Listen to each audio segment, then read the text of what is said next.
Hello friends, welcome to MPSC trick channel. मी अजय कुमार गोसावी. आज आपण आयोगाचे काही महत्त्वाचे प्रश्न जे पॉलिटीचे आहेत आणि याचा संदर्भ व रेफरन्स तुम्हाला लक्ष्मीकांत बुकमधून आपण ते कव्हर करणार आहे, म्हणजे त्याचं ॲनालिसिस करताना. दुसरं म्हणजे तुम्ही जर माझ्या चॅनलला सबस्क्राईब केलं नसेल तर नक्की सबस्क्राईब करा. तर आज आपण वेळ न दौडता काय करूया, आपल्या लेसनला सुरुवात करूया. आज आपल्या लेसनचा पहिला महत्त्वाचा प्रश्न आहे. तो प्रश्न नीट पहा, तुमच्या स्क्रीनवर आहे. प्रश्न असा आहे की खालीलपैकी कोणतं विधान चुकीचं आहे, म्हणजे दिलेल्या विधानामधून आपल्याला काय करायचं आहे की चुकीचं विधान कोणतं हे आपल्याला शोधायचं आहे. पहिलं स्टेटमेंट पहा. विधान परिषदेच्या अध्यक्षास 5 पेक्षा जास्त नाहीत इतके सदस्य अंदाज समितीवर प्रतिनिधित्व करण्यासाठी नामनिर्देशित करावे लागतात. दुसरं स्टेटमेंट आहे विधान परिषदेच्या अध्यक्षास 5 पेक्षा जास्त नाही. आता लक्षात घ्या, सदस्यांची संख्या 5 पेक्षा जास्त नाही इथं पण दिलेलं आहे आणि इथं काय म्हटलेलं आहे त्यांनी, पंचायत समिती दिलेलं आहे. तिसऱ्या स्टेटमेंटमध्ये काय केलंय त्यांनी, सार्वजनिक उपक्रम समिती दिले आणि 5 पेक्षा जास्त नाही. प्रश्न तुमच्या स्क्रीनवर आहे, तुम्हाला ते समजलं असेल. म्हणजे 3 समित्या दिलेल्या आहेत. एक आहे अंदाज समिती, दुसरी आहे पंचायत राज समिती आणि तिसरी आहे सार्वजनिक उपक्रम समिती. आणि काय सांगितले की विधान परिषदेच्या अध्यक्षास किती सदस्य तिथं नॉमिनेट करावे लागतात आणि ते आपल्याला शोधायचं आहे. आणि याच्यातून ना एक स्टेटमेंट हे चुकीचं आहे आणि चौथा ऑप्शन आहे वरीलपैकी नाही. एक स्टेटमेंट हे चुकीचं आहे आणि बाकी सर्व स्टेटमेंट बरोबर आहेत असं त्यांना म्हणायचं आहे. आता ह्याच्यातून उत्तर शोधायचं. आता तुम्ही जर प्रश्न नीट पाहिला तर तुम्हाला एक गोष्ट लक्षात घ्यायची. आता ह्याचं कंपॅरिझन करून तुम्ही लक्षात ठेवायचे. कसं, केंद्राच्या ज्या समिती आहेत म्हणजे अंदाज समिती, उपक्रम, सार्वजनिक उपक्रम समिती आणि लोकलेखा समिती, केंद्राच्या समितीमध्ये म्हणजे लोकसभेचे आणि राज्यसभेचे किती सदस्य असतात ते तुम्हाला लक्षात ठेवायचं आहे. त्याचबरोबर सायमल्टेनियसली तुम्हाला काय करायचं आहे, महाराष्ट्राच्या विधान परिषद आणि विधानसभा यांचे सदस्य त्या समितीवर कसे आहेत हे कंपॅरेटिव्हली लक्षात ठेवावं लागतं. आता या प्रश्नाचं उत्तर जर तुम्ही बघितलं तर आपण एक एक पॉईंट डिस्कस करत जाऊया, म्हणजे तुम्हाला त्याचं उत्तर काय ते लगेच समजून जाईल. आता पहिल्या प्रश्नापासून किंवा आपण खालून जाऊया. तिसरा स्टेटमेंट पहा. विधान परिषदेच्या अध्यक्षास 5 पेक्षा कमी नाही इतके सदस्य सार्वजनिक उपक्रम समितीवर म्हटलेले आहे. आता सार्वजनिक उपक्रम समितीवर एकूण सदस्य किती असतात, एकूण सदस्य म्हणजे राज्यांच्या सार्वजनिक समितीवर राज्याची, तर त्याच्यामध्ये एकूण 25 सदस्य असावे असं ठरवण्यात आलेलं आहे. त्याच्यामध्ये 25 ची फोड कशी केली आहे, 20 आणि 5 अशी केलेली आहे. म्हणजे कसं, 20 सदस्य हे कुठून असणार, विधानसभेमधून. विधानसभेतून किती सदस्य असणार, 20 सदस्य. आणि विधान परिषदेमधून किती असणार, तर हे विधान परिषदेमधून असणार 5 सदस्य. मग आता हे लक्षात घ्या, हे नियम केलेले आहेत. विधानसभा आणि विधान परिषदेचे नियम आहेत. त्या विधानसभेचा 211वा नियम आहे आणि विधान परिषदेचा 209वा नियम आहे. त्याच्यामधून हे सदस्य नॉमिनेटेड केले जातात. म्हणजे आता एक लक्षात घ्यायचं आहे तुम्हाला, सार्वजनिक उपक्रम समितीवर विधानसभेतून असतात 20, विधान परिषदेत असतात 5. आणि हे 20 सदस्य कोण नॉमिनेट करतात, तर विधानसभेचे अध्यक्ष 20 सदस्यांना नॉमिनेट करतात आणि विधान परिषदेमधले 5 सदस्य विधान परिषदेचे जे अध्यक्ष असतात तर ते नॉमिनेट करतात. हे लक्षात घ्या. म्हणजे तिसरं स्टेटमेंट हे बरोबर आहे, कारण विधान परिषदेच्या अध्यक्षास 5 पेक्षा जास्त नाही इतके सदस्य सार्वजनिक उपक्रम समितीवर प्रतिनिधित्व करण्यासाठी नामनिर्देशित करावे लागतात. त्यामुळे तिसरं स्टेटमेंट जे आहे आपलं ते बरोबर आहे, कारण 20 विधानसभा आणि 5 विधान परिषद. हा पॉईंट क्लिअर झाला. तसंच सायमल्टेनियसली मी जर तुम्हाला असं विचारलं की समजा केंद्रामध्ये किती आहे, म्हणजे लोकसभेतील केंद्राची जी समिती असेल तर लोकसभेतून आणि राज्यसभेतून किती सदस्य असतात सार्वजनिक उपक्रम समितीवर, तर त्याच्यामध्ये त्याची फोड आहे 15 आणि 7. म्हणजे लोकसभेतून 15 सदस्य असतात आणि राज्यसभेतून किती असतात, 7 सदस्य असतात. ओके, सायमल्टेनियसली दोन्ही गोष्टी तुमच्या क्लिअर झाल्या सार्वजनिक उपक्रम समितीच्या संदर्भामध्ये. आय होप हा पॉईंट तुमचा क्लिअर झाला असेल. त्याच्यानंतर पुढचा पॉईंट, दुसरं स्टेटमेंट पाहूया. विधान परिषदेच्या अध्यक्षास 5 पेक्षा जास्त नाही इतके सदस्य पंचायत राज समितीवर प्रतिनिधित्व करायला लागतात. आता पंचायत राज समितीवर जर तुम्ही पाहिलं तर किती सदस्य आहेत हे तुम्हाला अगोदर कळणं गरजेचं आहे. पंचायत राज समितीवर राज्याच्या किती सदस्य असतात, तर 20 आणि 5. म्हणजे इथं सुद्धा तसंच आहे. यातले जे 20 सदस्य आहेत तर ते विधानसभा अध्यक्षाकडून आणि 5 सदस्य हे विधानसभा सभापतीकडून आणि विधान परिषद अध्यक्षाकडून हे 5 येतात. मग आता राहिलं काय प्रश्न, काय आपला, विधान परिषदेच्या अध्यक्षास 5 पेक्षा जास्त नाही इतके सदस्य पंचायत राज समितीवर नामनिर्देशित करावे लागतात. त्यामुळे दुसरं स्टेटमेंट पण बरोबर आहे, तिसरं पण बरोबर आहे. आता तुम्ही पहिलं स्टेटमेंट पहा. पहिल्या स्टेटमेंटमध्ये म्हटलंय की अंदाज समितीवर 5 पेक्षा जास्त नाही, तर विधान परिषद किंवा विधानसभेची जी अंदाज समिती जी आहे आपली राज्यांची, त्या अंदाज समितीमध्ये कसं असतं, एकूण 29 सदस्य असतात. किती सदस्य असतात, एकूण 29. आणि या 29 सदस्यांची फोड 23 आणि 6 केलेली असते. म्हणजे 23 सदस्य हे विधानसभेमधून येणार आणि 6 सदस्य हे विधान परिषदेमधून येणार. मग त्यामुळे आपलं पहिलं स्टेटमेंट हे चुकीचं ठरतं का? कारण विधान परिषदेच्या अध्यक्षास 5 पेक्षा जास्त नाही असं म्हटले. तर एकूण किती सदस्य असतात अंदाज समितीवर? विधान परिषदेचे 6 सदस्य असतात आणि ते कोण नॉमिनेट करतं? तर विधान परिषदेचे अध्यक्ष त्याच्यावर नॉमिनेट करतात. आय होप हा तुमचा पॉईंट क्लिअर झाला असेल. म्हणजे अंदाज समितीचा जर तुम्ही विचार केला, राज्याची अंदाज समितीमध्ये एकूण सदस्य असतात 29, 23 सदस्य हे विधानसभेमधून येतात आणि 6 सदस्य विधान परिषदेमधून येतात. अंदाज समितीच्या बाबतीत जर केंद्राची बघितली तर त्याच्यामधून 30 सदस्य असतात, त्यामध्ये 30च्या 30 सदस्य हे लोकसभेमधून असतात. राज्यसभेला या समितीवर प्रतिनिधित्व देण्यात आलेलं नाही. हा पॉईंट झाला. त्याच्यानंतर तुम्हाला सार्वजनिक उपक्रम समिती पाहिली, त्याच्यावर सुद्धा कसं असतात 20 आणि 5 असतात राज्याच्या संदर्भामध्ये. म्हणजे विधानसभा अध्यक्षाकडून सभापतीकडून 20 आणि विधान परिषद अध्यक्षाकडून 5 सदस्य नॉमिनेट केले जातात. पण केंद्राचा जर तुम्ही विचार केला इथं कशासाठी सार्वजनिक उपक्रम समितीवर, तर तिथं असतात 15 आणि 7 म्हणजे 15 सदस्य हे लोकसभेतून आणि 7 सदस्य हे राज्यसभेतून प्रतिनिधित्व केले जातात. आय होप हा तुमचा पॉईंट क्लिअर झाला असेल. म्हणजे पहिलं स्टेटमेंट हे चुकीचं आहे. पहिल्या स्टेटमेंटला काय येतं तर विधान परिषद अध्यक्षाचं एकूण किती पाहिजे होतं? 6 पाहिजे होतं, 5 नाही. ओके, आय होप हा तुमचा पॉईंट क्लिअर झाला असेल. पुढचा प्रश्न आहे तो म्हणजे संविधान सभेच्या मसुदा समितीचे अध्यक्ष म्हणून डॉक्टर बाबासाहेब आंबेडकर यांची निवड डॅश डॅश या दिवशी झाली. दिनांक विचारलेले दिले काय? 20 ऑगस्ट, 19 ऑगस्ट, 29 ऑगस्ट, 24 सप्टेंबर आणि 14 नोव्हेंबर, सगळे 1947. तर याचं अचूक उत्तर काय आहे हे डेफिनेटली लक्षात ठेवायची. मसुदा समिती सगळ्यात महत्वाची. अचूक उत्तर आहे ते म्हणजे 29 ऑगस्ट 1947 रोजी डॉक्टर बाबासाहेब आंबेडकर यांची संविधान सभेची जी मसुदा समिती होती त्याचे अध्यक्ष म्हणून निवड झालेली होती. पुढचा प्रश्न आहे विधानसभा अध्यक्षांची कार्य कोणती? दिलेली कार्यापैकी ओळखायचं आहे. तर तिन्ही कार्य जर बघितले, पहिलं स्टेटमेंट आहे विधानसभेच्या बैठकीच्या अध्यक्षस्थानापासून. विधानसभेची जेव्हा बैठक असेल तर त्याचा अध्यक्ष हे विधानसभेचेच अध्यक्षच असतात, सभापती आणि स्पीकर असतात ते. तर ते पहिलं स्टेटमेंट बरोबर आहे. दुसरं म्हणजे कामकाजाच्या नियमाचा अर्थ लावणे आणि त्याची अंमलबजावणी करणं, हे सुद्धा स्टेटमेंट बरोबर आहे. तिसरं म्हणजे सभागृहाच्या ज्या 20 समिती आहेत त्याच्या अध्यक्षांची नेमणूक करणे, हे सुद्धा स्टेटमेंट बरोबर आहे. म्हणजे तिन्ही स्टेटमेंट काय आहेत? बरोबर. म्हणजे उत्तर काय असणार? वरीलपैकी सर्व.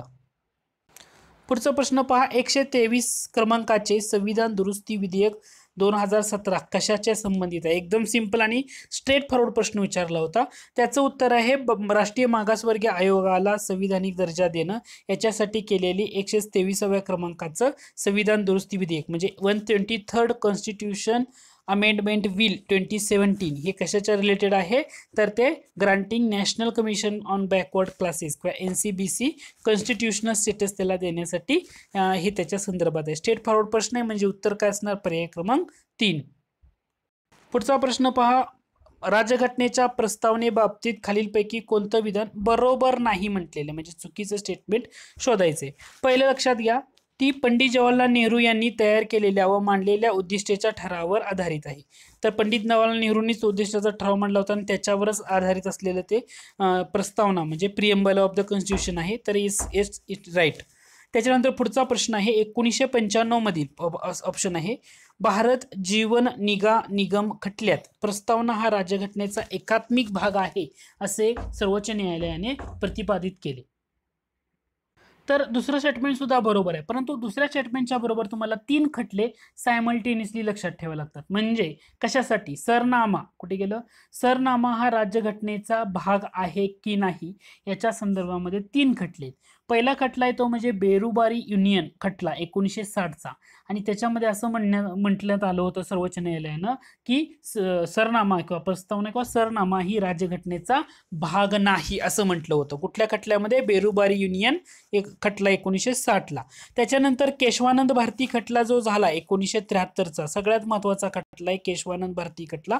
या खटल्यामध्ये सर्वोच्च न्यायालयानं असं म्हटलं होतं की सरनामा हा काय आहे? राज्यघटनेचा भाग आहे असं म्हटलं होतं. आणि तिसरा खटला आहे तो म्हणजे 1995 सालचा भारत जीवन विमा निगम खटला. याच्यामध्ये असं म्हटलं होतं की सरनामा किंवा प्रस्तावना राज्यघटनेचा एकात्मिक भाग आहे. 3 पॉईंट तुम्हाला सायमल्टेनियसली लक्षात ठेवावे लागतात. सरनामा राज्यघटनेचा भाग नाही असं कोणी कुठल्या खटल्यात म्हटलं? बेरुबारी युनियन. सरनामा राज्यघटनेचा भाग आहे नुसतं असं कुठल्या खटल्यात म्हटलं? तर ते म्हटलं केशवानंद भारती खटल्यात. आणि भारत जीवन विमा निगम किंवा LIC खटला म्हणजे ओळखलं जातं त्या खटल्यामध्ये असं म्हटलं की प्रस्तावना हा राज्यघटनेचा एकात्मिक भाग आहे. एकदा नाही आहे आणि एकात्मिक. हे 3 पॉईंट. त्यामुळे पहिलं स्टेटमेंट बरोबर, दुसरं स्टेटमेंट बरोबर. आता आपण तिसऱ्या स्टेटमेंटकडे जाऊया. तिसरं स्टेटमेंट आहे 1975च्या 42व्या घटना दुरुस्ती कायद्यान्वये. पहिल्या शब्दातच इथं चूक आहे. का? तर 42वी घटना दुरुस्ती कधीची आहे? 1976ची. 3 शब्द ऍड केले, समाजवादी, धर्मनिरपेक्षता आणि एकात्मता. एकात्मता हा भाग ऍड केला. एकता म्हणजे नुसतं काय म्हटलंय त्यांनी इथं, integral part of the unity of the unity to the constitution. तर unity and integrity of the constitution असं पाहिजे होतं. आणि पहिलं म्हणजे 1975ची स्टेटमेंट सुरुवातीच चुकीचं दिल्यामुळं तिसरं स्टेटमेंट हे डेफिनेटली चुकीचं ठरते. विचारलंय काय चुकीचं कोणतं? तर पर्याय क्रमांक 3 आपलं बरोबर आहे. चौथं स्टेटमेंट पहा, प्रस्तावना हा कायदेमंडळाच्या अधिकाराचा स्रोतही नाही आणि त्याच्या अधिकारावर बंधनही घालत नाही. ते सुद्धा बरोबर आहे. हे वाक्य कायम लक्षात ठेवायचं. प्रिएम्बल जे आहे कॉन्स्टिट्यूशनचं, तर ते कायदेमंडळाच्या कोणत्याही अधिकाराचा स्रोत नाही आणि त्याच्या अधिकारावर बंधनही घालत नाही. खूप महत्त्वाचं वाक्य आहे. जर युनिक अकॅडमीचा जर तुम्ही खंड वाचत असाल तर त्याच्यामध्ये त्यांनी एक ब्रॅकेटमध्ये करून दिलेला आहे. हा पॉईंट परीक्षेला कायम विचारला जातो. आय होप हा पॉईंट तुमचा क्लिअर झाला असेल. त्यानंतर पॉलिटीचे असे काही प्रश्न असतात, जरी तुम्ही मराठीतून अभ्यास करत असाल तर तुम्हाला ते इंग्रजीमध्ये वाचावे लागतात. फॉर एक्झाम्पल, आता याच्या संघराज्याबाबत जे तज्ज्ञांनी वर्णन व्यक्त केलं त्याचं जोड्या लावायला सांगितलंय. अ गटामध्ये काही तज्ज्ञांची नावं दिलीत आणि ब गटामध्ये काय त्यांनी म्हटलेलं वाक्य महत्वाचं काय असं दिलंय. परंतु जर तुम्ही मराठीमध्ये बघायला गेलाय तर सौदारथ असा संघराज्य शब्द दिलाय. असं दिल्यानंतर आपण खूप कन्फ्यूज होतो की सौदारथ म्हणजे काय, हे पर्टिक्युलरली त्या स्पॉटला आपल्याला लक्षात येत नाही. त्याच्याऐवजी तुम्ही जर इंग्रजीमध्ये बघितलं तर तुम्हाला लगेच कळतं काय, बार्गेनिंग फेडरेशन. बार्गेनिंग फेडरेशन कोणी म्हटलं तर आपण लगेच सांगू शकतो. बार्गेनिंग फेडरेशन कोणी म्हटलं तर मॉरिस जोन्स. त्याला आपण मराठीमध्ये काय म्हणतो, वाटाघाटीचं संघराज्य. म्हणजे सी ला 1 ह्या ज्या ठिकाणी असेल ते तुमचं काय असणार आहे, हे उत्तर आहे. सी ला 1 कुठं आहे तर पर्याय क्रमांक 3 ला आहे. त्यामुळं पहिलं तुमचे उत्तर असणार आहे. ओके, आता मराठीमध्ये पाहू का, बऱ्याच जणांना ते समजत नाही. केसिव्हियर. केसिव्हियर म्हटल्यानंतर निम संघराज्य म्हणून आपण ओळखतो, त्याला आपण कॉसी फेडरल इंग्रजीमध्ये म्हणतो. काय म्हणतो, कॉसी फेडरल असं आपण इंग्रजीमध्ये म्हणतो. ओके, त्याच्यानंतर ग्रॅनविल ऑस्टिन. ग्रॅनविल ऑस्टिनला आपण काय म्हणतो तर सहकारी संघराज्य किंवा त्याला आपण कोऑपरेटिव्ह फेडरलिझम असं म्हणतो. मॉरिस जोन्सला आपण काय म्हणतो, वाटाघाटीचं संघराज्य किंवा त्याला आपण काय म्हणतो इंग्रजीमध्ये बार्गेनिंग फेडरेशन. काय म्हटलं तर बार्गेनिंग फेडरेशन असं म्हटलं जातं. आयव्हर्जेनिंगला काय म्हटलं जातं त्यांनी म्हटलेलं आहे प्रबळ केंद्रीय प्रवृत्तीचे संघराज्य. म्हणजे पर्याय क्रमांक 2 उत्तर आहे. प्रबळ केंद्रीय प्रवृत्तीचं संघराज्य हे आयव्हर्जेनिंगचे येतात. म्हणजे federation with strong centralising tendency. Okay, I hope हा तुमचा पॉईंट क्लिअर झाला असेल. K C Wheare, quasi federal, Granville Austin, cooperative federalism, Morris Jones, bargaining federation आणि आयव्हर्जेनिंग्स. काय येतं शेवटचं option, federation with strong centralising tendency. पुढचा प्रश्न पहा, जीवित व व्यक्तिगत स्वातंत्र्याचे संरक्षण आर्टिकल 21 या हक्कामध्ये डॅश डॅशचा समावेश होतो. म्हणजे कोणत्या हक्कांचा त्याच्यामध्ये समावेश होतो असा प्रश्न विचारलेला आहे. आता याचं तुम्ही नीट बघितलं तर तुम्हाला पहिला गोष्ट लगेच कळतं की आर्टिकल 21 म्हणजे त्याला आपण right to life and personal liberty असं म्हणतो. त्याच्यामध्ये एक महत्त्वाची गोष्ट येत नाही, ती म्हणजे संप करण्याचा हक्क येतो का त्याच्यामध्ये, तर येत नाही. त्याला आपण स्ट्राईक, राईट टू स्ट्राईक, तर संपाचा हक्क हा पहिल्याच्यामध्ये येत नाही. म्हणजे तुमचा इलिमिनेट होणार. जर तुमचा एलिमिनेट होणार असेल तर पर्याय क्रमांक 1 डेफिनेटली तुम्ही तो एलिमिनेट करू शकता. पर्याय क्रमांक 1 ला. त्याच्यानंतर पर्याय क्रमांक 3 डेफिनेटली एलिमिनेट होणार. म्हणजे उत्तर काय असणार तुमचं 50% प्रोबॅबिलिटीवर येणार. पर्याय क्रमांक 2 किंवा पर्याय क्रमांक 4. पर्याय क्रमांक 2 आणि 4 मध्ये काय कॉमन आहे, क आणि ई कॉमन आहे. इथं सुद्धा क आणि ई कॉमन आहे. राहिला प्रश्न ड आणि ब स्टेटमेंटचा. म्हणजे फक्त एका स्टेटमेंटवरनं तुम्हाला त्याचं उत्तर लगेच समजून जातं. आता तुम्ही नीट बघितलं ड स्टेटमेंट. ड स्टेटमेंट म्हणते बोनसचा हक्क. बोनसचा हक्क हा जीवित व्यक्तिगत स्वातंत्र्य संरक्षणामध्ये येतो का, तर तो येत नाही. म्हणजे ड सुद्धा इलिमिनेट झाला.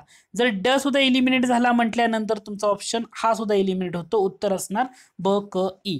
म्हणजे जीवित आणि व्यक्तिगत स्वातंत्र्याचं संरक्षण आर्टिकल 21 याच्या हक्कामध्ये काय येतं, प्रदेश गमन करण्याचा हक्क. त्याच्यानंतर तुम्हाला येतो जीवनावश्यक बाबी संदर्भात कैद्यांचा हक्क, एकांतवासाच्या शिक्षेविरुद्धचा हक्क. आता राईट टू स्ट्राईक त्याच्यामध्ये येत नाही, राईट टू बोनस तो त्याच्यामध्ये येत नाही.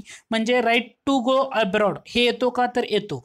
तर हे महत्त्वाच्या गोष्टी. आता याच्या व्यतिरिक्त आर्टिकल 21 मध्ये येणारे महत्त्वाचे हक्क कोणते, म्हणजे आता कसं झालेलं आहे, एक महत्त्वाचा खटला झाला होता मनेका गांधी खटला. जर तुम्हाला आर्टिकल 21च्या संदर्भामध्ये काय लक्षात ठेवायचं, तर तुम्ही एक गोष्ट कायम लक्षात ठेवायची, ती म्हणजे आर्टिकल 21. आर्टिकल 21 मध्ये ना मनेका गांधी खटला हा खूप महत्त्वाचा महत्त्वाचा आहे आणि त्या मनेका गांधी खटल्यानंतरच सर्वोच्च न्यायालयानं आर्टिकल 21 मध्ये काही महत्त्वाच्या खटल्यांचा समावेश होतो. फॉर एक्झाम्पल मी तुम्हाला असं विचारलं, खाजगीपणाचा हक्क हा आर्टिकल 21च्या अंडर खाली येतो का? खाजगीपणा, तर डेफिनेटली तो त्याच्यामध्ये येतो. किंवा 14 वर्षापर्यंत मोफत शिक्षणाचा हक्क असेल, किंवा त्वरेने खटला लगेचच्या लगेच खटला चालवण्याचा हक्क. सगळ्यात महत्त्वाचं म्हणजे मानवाला सन्मानाने जगण्याचा हक्क, हा सुद्धा आर्टिकल 21 मध्येच येतो. आरोग्याचा असो, निवाऱ्याचा हक्क, उपजीविकेचा हक्क, असे बरेचसे हक्क दिलेले आहेत. जर तुम्ही एम लक्ष्मीकांत पुस्तक वाचत असाल तर तिथं त्यांनी जवळपास 34 हक्क दिलेले आहेत. म्हणजे परदेशी प्रवास करण्याचा सुद्धा तुम्हाला हक्क आहे, वेठबिगारी विरुद्ध हक्क आहे, कोठडीतील छळ होत असेल तर त्याच्या विरोधात हक्क आहे. सगळ्यात महत्त्वाचं तुम्हाला ना 2 गोष्टी लक्षात ठेवायच्या आहेत, कारण सध्या आरोग्य विभाग खूप चर्चेत आहे. त्यामुळं आपत्कालीन वैद्यकीय सेवा मिळवण्याचा हक्क सुद्धा आर्टिकल 21 मध्ये येतो. त्याचबरोबर सरकारी इस्पितळात वेळेवर वैद्यकीय उपचार मिळवण्याचा सुद्धा तुमचा आर्टिकल 21 अंतर्गत हक्क आहे. तर हा एक महत्त्वाचा, अमानवी वागणूक मिळवण्याविरुद्ध सुद्धा हक्क त्याच्यामध्ये येतो. बरेच महत्त्वाचे हक्क ना हे सर्वच्या सर्व याच्यामध्ये येतात. फॉर एक्झाम्पल वीज मिळवण्याचा हक्क, सध्या वीज बिल चर्चेत आहे, तर वीज मिळवण्याचा हक्क सुद्धा आर्टिकल 21 मध्ये येतो. ध्वनी प्रदूषणापासून मुक्ततेचा हक्क सुद्धा त्याच्यामध्ये येतो. तर हे लक्षात ठेवा, लॉजिकनं प्रश्न सोडवायचे, तुम्हाला उत्तर डेफिनेटली त्याचं देता येणार आहे. आय होप हा सुद्धा पॉईंट तुमचा क्लिअर झाला असेल. पुढचा प्रश्न आहे, भारतीय राज्यघटनेच्या अनुच्छेद 51 मध्ये खालीलपैकी कोणत्या मूलभूत कर्तव्यांचा समावेश करण्यात आलेला नाही, हा शब्द दिलेला आहे. म्हणजे कोणता केलेला. पहिलं लक्षात ठेवायचं तुम्हाला, मूलभूत कर्तव्य. मूलभूत कर्तव्य कोणती समिती नेमली होती? स्वर्णसिंग समिती 1976 ला. आणि 42वी घटना दुरुस्ती झाली. त्या 42व्या घटना दुरुस्तीनं भारतीय राज्यघटनेमध्ये भाग 4A ऍड केला आणि त्याच्यामध्ये एकच कलम ऍड केलं, ते म्हणजे 51A. भाग 4A होता आणि त्याच्यामध्ये एकच कलम ऍड केलं 51A, आणि त्याच्यामध्ये 10 मूलभूत कर्तव्ये देण्यात आली होती. परंतु हे लक्षात घ्या, स्वर्णसिंग समितीने किती मूलभूत कर्तव्यांची शिफारस केली होती किंवा किती असावे असं म्हटलं होतं? 8ची केली होती आणि आपल्या राज्यघटनेमध्ये ऍड करताना 10 केली होती. हा पॉईंट. त्याच्यानंतर दुसरा पॉईंट तुम्हाला लक्षात ठेवायचा आहे, तर जी 86वी घटना दुरुस्ती आहे 2002ची, 86वी घटना दुरुस्ती आहे 2002ची, त्यानं एक पुढचे मूलभूत कर्तव्य ऍड केलं. म्हणजे टोटल एकूण किती कर्तव्य आहेत? मूलभूत कर्तव्य 11 आहेत. आता प्रश्न उरतो, दिलेला काय आहे की ह्या 4 स्टेटमेंट दिलेले आहेत खाली, त्याच्यामध्ये मूलभूत कर्तव्यांचा समावेश भारतीय राज्यघटनेमध्ये आर्टिकल 51 मध्ये करण्यात आलेला नाही, ते आपल्याला ओळखायचं आहे. पहिलं स्टेटमेंट पहा, आपल्या संमिश्र संस्कृतीच्या समृद्ध वर्षाचं मोल जाणून जतन करणं. तर पहिलं स्टेटमेंट त्याच्यामध्ये देण्यात आलेलं आहे. दुसरं स्टेटमेंट पहा, विज्ञाननिष्ठ दृष्टिकोन, मानवतावाद आणि शोधक बुद्धी व सुधारणावाद यांचा विकास करणं. हे सुद्धा मूलभूत कर्तव्यांच्या यादीमध्ये देण्यात आलेलं आहे. म्हणजे अ आणि ब डेफिनेटली आहे. जर अ आणि ब डेफिनेटली असेल तर तुमचा ऑप्शन काय राहणार आहे? नाही म्हटलेला आहे. नाही म्हटलेला आहे, नाही. तर तुमचं उत्तर राहणार आहे पर्याय क्रमांक 3. आता लक्षात घ्या, क स्टेटमेंट का चुकीचं आहे आणि ड स्टेटमेंट का चुकीचं आहे ते सुद्धा समजून घेणं गरजेचं आहे. क स्टेटमेंटमध्ये म्हटलंय की राष्ट्रीयदृष्ट्या महत्त्वाची असलेली घोषित केलेली स्मारक, स्थळं आणि वस्तू यांचं संरक्षण करणं. आता हे कशामध्ये देण्यात दिलेलं आहे? या सर्व गोष्टी आता आपण ज्या म्हटल्या की राष्ट्रीयदृष्ट्या महत्त्वाच्या असलेल्या गोष्टी, तर हे देण्यात आले आपल्या राज्यघटनेचं कलम 49 मध्ये. आणि कलम 49 कशामध्ये येतं, कशाच्या संदर्भात आहे? तर ते आहे मार्गदर्शक तत्व, directive principle of state policy, त्याला DPSP असं म्हटलं जातं. म्हणजे मार्गदर्शक तत्वामध्ये 49 कलमामध्ये हे दिलेलं आहे. त्याच्यामुळे ते मूलभूत कर्तव्याच्या 51 आर्टिकलमध्ये येत नाही. त्यामुळे क हे चुकीचं आहे. आता ड जर बघितलं, ड मध्ये काय म्हटलंय की मादक पेय व आरोग्यास अपायकारक अशी अंमली द्रव्ये यांच्या सेवनावर बंदी घालणं. राज्यघटनेच्या कोणत्या कलमानुसार येतं? ते 47व्या कलमानुसार येतं. आणि 47 आर्टिकल कशामध्ये आहे? राज्य धोरणाचं मार्गदर्शक तत्व किंवा त्याला आपण DPSP असं म्हणतो, directive principle of state policy. त्याच्यामुळे हे सुद्धा त्याच्यामध्ये येत नाही. म्हणजे उत्तर काय आपलं असणार आहे? तर कोणतं करण्यात आलेला नाही? तर क आणि ड चा समावेश त्याच्यामध्ये करण्यात आलेला नाही. उत्तर पर्याय क्रमांक 3 बरोबर. पुढचा प्रश्न पहा, राज्याच्या धोरणाची मार्गदर्शक तत्वामधील खालीलपैकी कोणते कलम हे न्याय यंत्रणा कार्यकारी विभागापासून पृथक ठेवण्यासंबंधी आहे? म्हणजे वेगळं आहे. ज्युडिशियल म्हणजे कार्यकारी यंत्रणा आणि न्याय यंत्रणा एकमेकापासून वेगळं. कोणत्या आर्टिकल नुसार? आर्टिकल 50 नुसार सांगितलेलं आहे. उत्तर काय आहे? ऑप्शन 4. आर्टिकल 47 मध्ये काय सांगितलं, जस्ट आपण अगोदर बघितलं आरोग्याच्या संदर्भामध्ये किंवा सार्वजनिक आरोग्याचा स्तर सुधारणं, जीवनमानाचा स्तर सुधारणं हे कर्तव्य आहे. आर्टिकल 48 मध्ये सांगितलं कृषी आणि पशुसंवर्धन यांच्या संघटनाबाबतीत, त्याच्यामध्ये 48A हे 42व्या घटना दुरुस्तीनं त्याच्यामध्ये ऍड केलेलं होतं. तर त्याच्यामध्ये असं म्हटलं होतं की पर्यावरणामध्ये सुधारणा करणं आणि वन्य व वन्यजीवन यांचं संरक्षण करणं 48A मध्ये ऍड केलेलं होतं. 49 कशा संदर्भामध्ये आहे, तर जी राष्ट्रीय महत्वाची स्मारकं आणि वस्तू यांचं संरक्षण करणे हे ऑलरेडी आपण डिस्कस केलं होतं. म्हणजे तुम्हाला आर्टिकल 50 काय आहे, तर न्याय यंत्रणा आणि कार्यकारी यंत्रणा एकमेकापासून वेगळं ठेवणे किंवा विभक्त ठेवणं. ऑप्शन 4 हे तुमचं अचूक उत्तर